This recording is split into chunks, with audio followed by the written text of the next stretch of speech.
നമസ്കാരം. സാധാരണയായി നാം സയൻസിൻ്റെ ട്രാൻസ്ലേഷനായിട്ടാണ് ശാസ്ത്രം എന്ന പദം ഉപയോഗിക്കുന്നത്. എന്നാൽ അത് തികച്ചും തെറ്റാണ്. കാരണം നമ്മുടെ വേദങ്ങളിലെ പ്രതിപാദ്യ വിഷയമാണ് ശാസ്ത്രം. എല്ലാ വേദ ഉപനിഷത്തുകൾ, ഭഗവത്ഗീത ഇതൊക്കെ ശാസ്ത്ര ഗ്രന്ഥങ്ങളാണ്. അതൊന്നും സയൻസ് പുസ്തകങ്ങളല്ല. ഇപ്പോൾ വേദങ്ങൾ പ്രതിപാദിക്കുന്ന ശാസ്ത്രം ഒരു കാരണവശാലും അടുത്ത കാലത്ത് വന്ന സയൻഷ്യ എന്ന വാക്കിൽ നിന്ന് വന്ന സയൻസിൻ്റെ ട്രാൻസ്ലേഷൻ ആവാൻ ഒരിക്കലും സാധ്യമല്ല.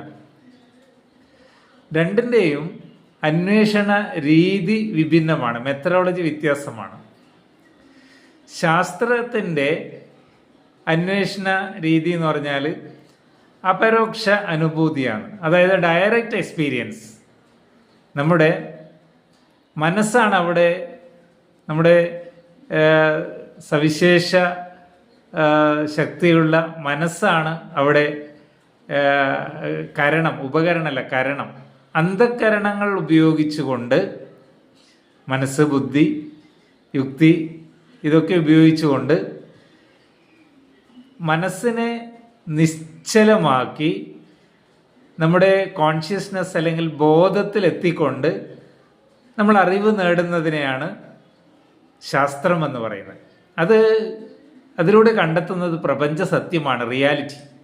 അത് ഓൾറെഡി കണ്ടെത്തി കഴിഞ്ഞു. അതായത് ഈ പ്രപഞ്ചത്തിലാകമാനം തിങ്ങി വിങ്ങി നിറഞ്ഞ് ഒരു മൊട്ടുസൂചി കൊത്താൻ പോലും ഇടമില്ലാത്ത വിധത്തിൽ നിശ്ചലമായ അനന്തമായ പരിണാമരഹിതമായ കോൺഷ്യസ്നസ്, ബോധം, അത് ആണ് പ്രപഞ്ച സത്യം അല്ലെങ്കിൽ റിയാലിറ്റി. അത് കണ്ടെത്തുന്നത് ശാസ്ത്രത്തിലൂടെയാണ്. അതായത് കോൺഷ്യസ്നെസ്സിനെ കുറിച്ച് അല്ലെങ്കിൽ ബോധത്തെക്കുറിച്ചുള്ള നേരിട്ട് അനുഭവിച്ചറിയുന്നതാണ് ശാസ്ത്രം എന്ന് പറഞ്ഞാൽ.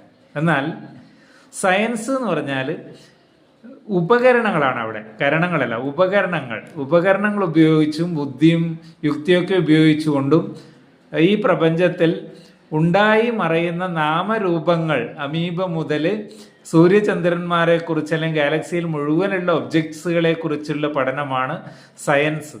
അപ്പോൾ അത് ഉണ്ടായി മറയുന്ന നാമരൂപങ്ങളെക്കുറിച്ചുള്ള പഠനമാണ്. എന്നാൽ ശാസ്ത്രം ഉണ്ടാകാത്ത, മറയാത്ത, നിത്യമായ നമ്മുടെ പ്രപഞ്ചത്തിൻ്റെ നിദാനമായ ആ സബ്സ്ട്രാറ്റത്തെക്കുറിച്ചുള്ള പഠനം, അതാണ് ശാസ്ത്രം. രണ്ടിൻ്റെയും മെത്തഡോളജി വ്യത്യാസമാണ്. അതുകൊണ്ട് തന്നെ സയൻസിൻ്റെ പരിഭാഷയല്ല ശാസ്ത്രം. Okay, thank you.